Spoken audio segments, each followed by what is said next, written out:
Você conhece o livro Imitação de Cristo? E como que ele pode ajudar na nossa conversão? Então vamos conhecer juntos hoje.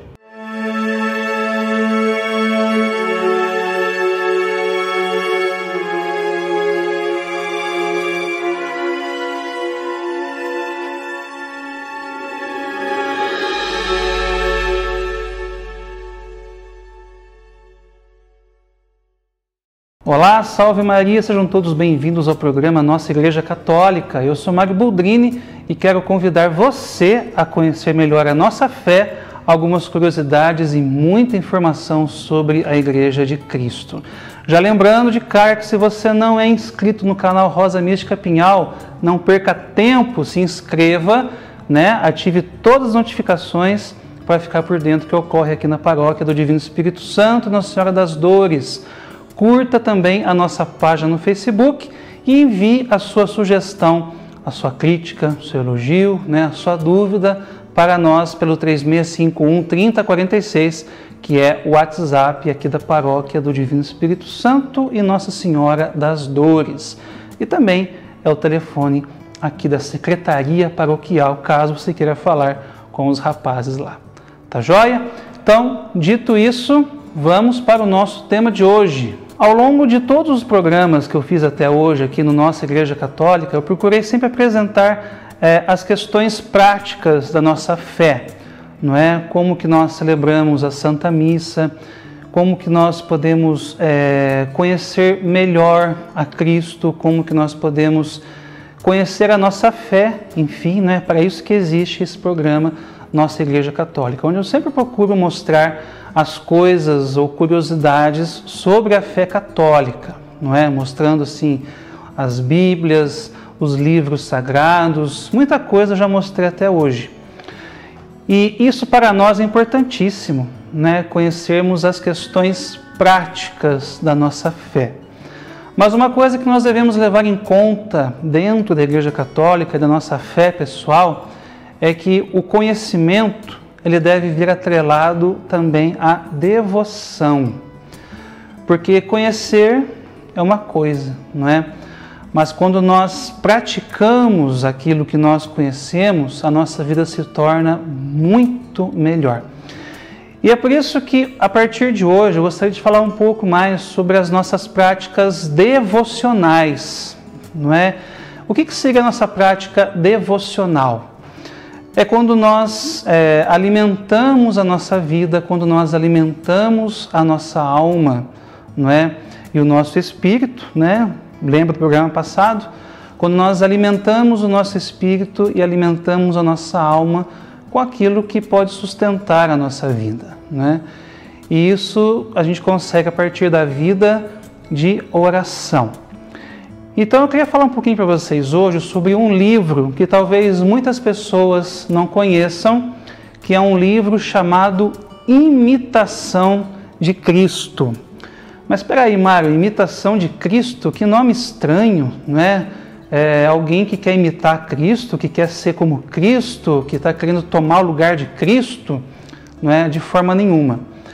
O livro Imitação de Cristo foi escrito pelo padre Tomás de Kempis, isso no século XV. Olha só, esse livro aí tem muitos e muitos anos. E o padre Tomás de Kempis escreveu o livro Imitação de Cristo justamente para que nós possamos reavivar a nossa fé.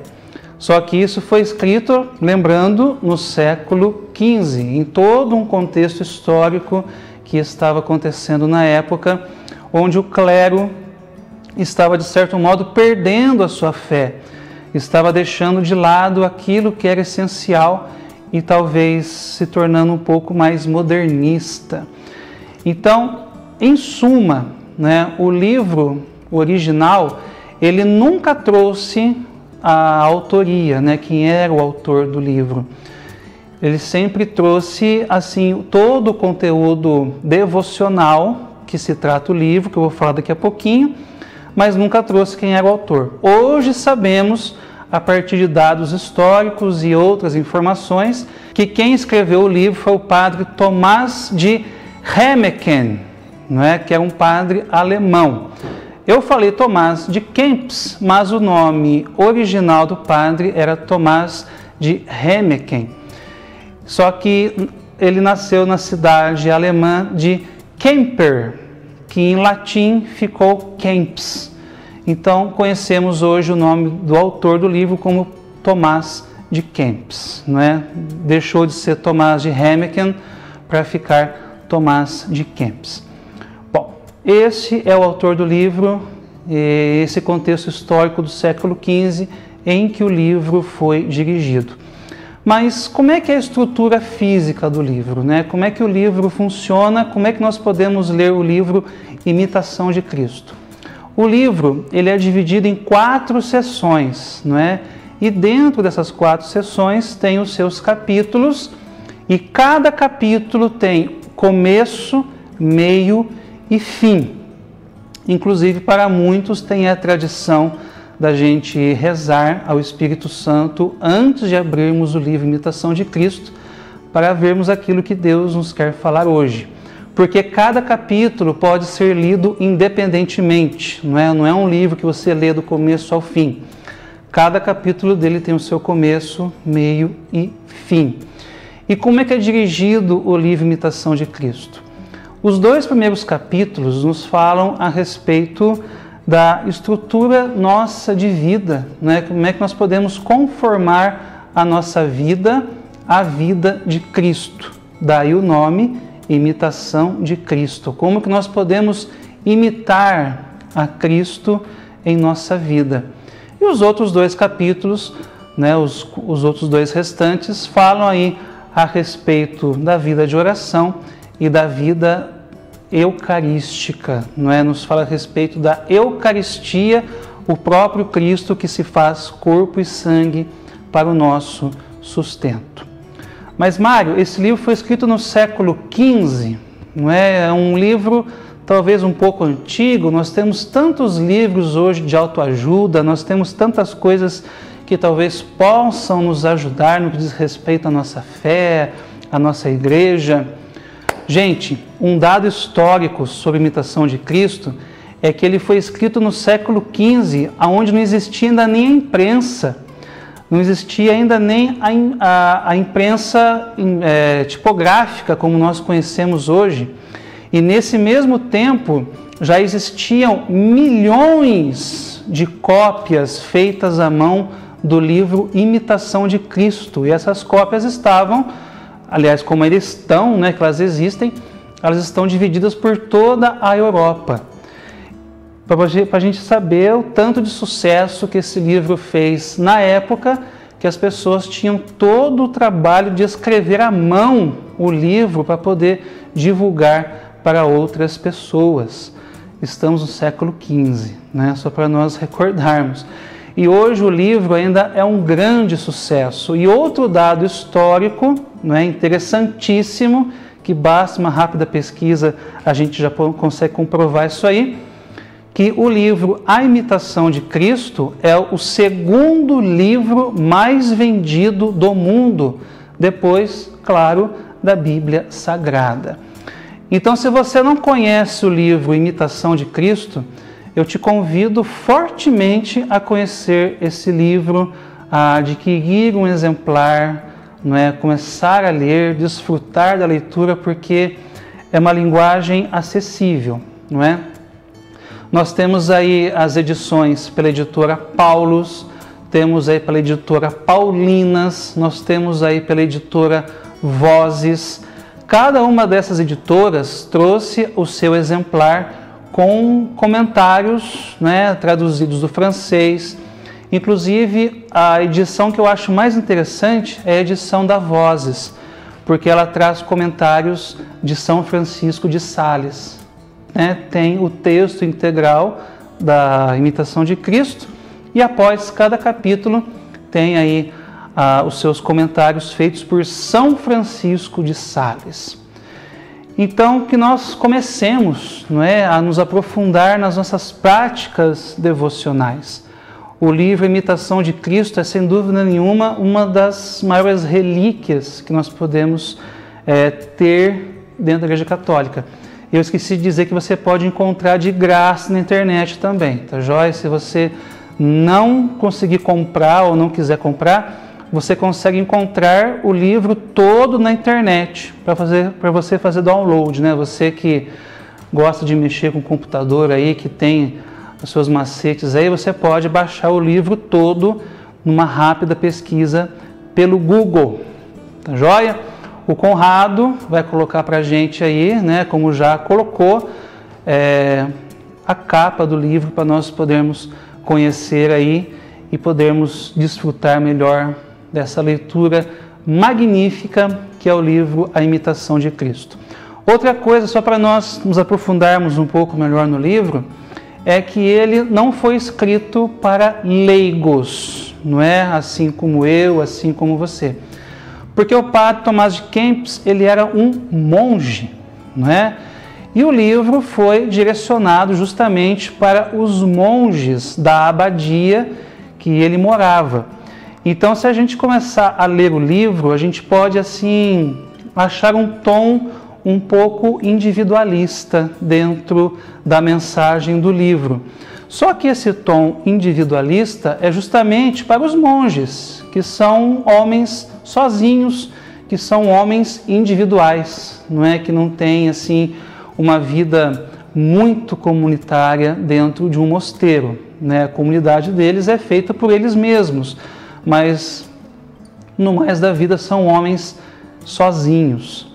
Então, a linguagem do livro, ela tem uma linguagem um pouco assim individualista, mas isso em nada vai atrapalhar a gente de poder desfrutar dessa leitura e de procurar converter o nosso coração. As práticas devocionais são práticas, como eu já disse, que elevam a nossa alma para mais perto de Deus, assim como a leitura de livros espirituais, assim como a prática de orações, né? Sendo que a oração mais completa que nós temos é a Santa Missa, e na minha opinião, né, a segunda oração mais completa depois da missa é o Santo Rosário, que são práticas devocionais que nos aproximam mais de Deus. Então, ao longo de todo esse tempo que eu estive aqui em frente às câmeras falando para vocês, eu sempre procurei falar assim mais a respeito da parte física da igreja, mostrando como que é a igreja, mostrando os livros sagrados, né? Eu já mostrei até aqui os vasos sagrados para vocês uma vez, o cálice, a âmbula, né? Mostrando como é que eles funcionam, o papel deles na missa. Falei sobre os 10 mandamentos, falei sobre o Pai Nosso, né? Eu acho que agora chegou a hora de nós nos atrelarmos um pouco mais nas orações, na nossa vida espiritual, porque a nossa Igreja Católica, ela só sobrevive através da oração. Ela só sobrevive através daquela senhorinha humilde que chega em frente ao sacrário e tira o seu terço da bolsa e começa a rezar, meditando junto ao Santíssimo Sacramento. Então, que esse exemplo possa ser para nós também, de nos ajoelharmos, de olharmos para Deus, apresentarmos a Ele a nossa miséria e sabermos que nessa miséria do nosso coração, a nossa oração também sustenta a igreja. A igreja é feita de homens e mulheres. Temos o Papa, que é o nosso sumo pontífice, né? Pontífice quer dizer a ponte, né? Ele é a ponte entre a igreja terrena e a igreja celeste, não é? Não confundamos com o mediador, porque o nosso único mediador é Jesus Cristo. Mas o Papa, ele é o pontífice, aquele que liga a igreja terrena à igreja celeste. Temos esse homem, acima de tudo, que devemos rezar por sua vida, rezar pelo seu ministério e sabermos que ele também sofre por estar no cargo que ele está. E quantos de nós hoje não sofremos, não é verdade? Mas só recordando, mais uma vez, que a nossa oração, além de ser o sustento para a nossa alma, é o sustento também da igreja, das práticas devocionais. Então começamos hoje apresentando o livro Imitação de Cristo, que é um livro muito antigo e que com certeza aí é o pai, não é, de todos os livros devocionais e de autoajuda que nós podemos conhecer hoje.